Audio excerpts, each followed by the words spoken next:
So, how did everything get turned around so damn bad? Doesn't it strike you as a little dumb that we burn oil and choke ourselves and chop down all our trees and ruin innocent people's lives by branding them criminals and throwing them in jails or sending them off to drug camps or taking all their property and selling it before they're brought to trial, in the process making crack and heroin cheaper and easier to get than pot?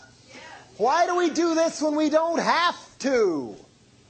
Meanwhile, the police chief of L.A., Daryl Gates, gets front-page approval for telling a U.S. Senate committee that pot smokers should be shot on sight. Because smoking pot is treason, because after all, it's illegal. Why was marijuana cracked down on? And why was it done so violently? Well, ready?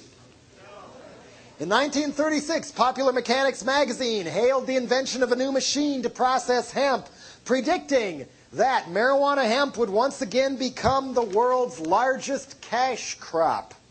This did not sit at all well with people like Hearst Paper Manufacturing, or Kimberly-Clark, or other cutthroat multinationals who happened to have large timber holdings. Didn't sit too well with tobacco barons, for obvious reasons. And it sure as hell didn't sit too well with our old buddies DuPont. Hemp processing uses only 1/5 the chemicals needed to process wood pulp, and DuPont had just patented a new wood pulp sulfide process.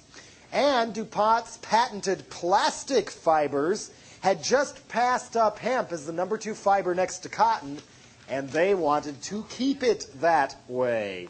And the last thing the big drug companies wanted was to lose their share of the ever-lucrative disease industry market to more affordable medicine made from marijuana or other natural ingredients, because, check this out, you can't own and make money off a patent for medicine in this country unless the medicine has chemicals in it.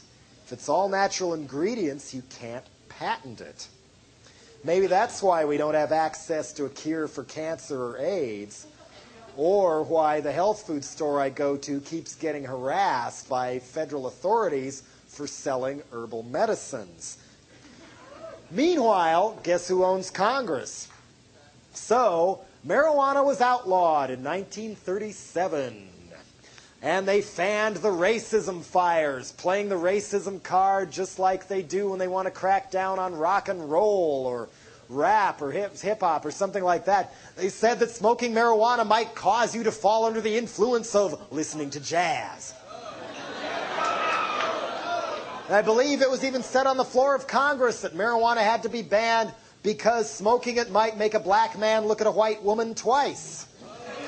And let's not forget that U.S. Treasury Department funded documentary film called Reefer Madness. So marijuana was outlawed as devil weed in 1937. Only 53 years ago, it was legal. Need I say more on why our beloved fearless leaders go out of their way to censor our access to information so damn much? Can you imagine the mass outrage if this kind of stuff ever really got out? And people knew that this so big drug problem they keep reading about and hearing about is being caused by the government themselves. And people knew how easily each one of us individually could turn our ecological and human crisis around without resorting to Nazi bullshit like oil wars and drug wars, just by saying no to George Bush. And people knew that the very companies that provide us with such crucial conveniences as Kleenex, paper towels, and junk mail have systematically and brutally rearranged every single one of our lives so that we are literally wiping our ass with our own future. And it doesn't have to be this way. I mean, I'll tell you, I do feel kind of funny saying all this because I used to be a pothead and I hate smoking the stuff and the whole low-energy stoner deadhead vibe that comes with it. But you don't need to smoke pot to realize that the real drug problem in this country is not the drugs.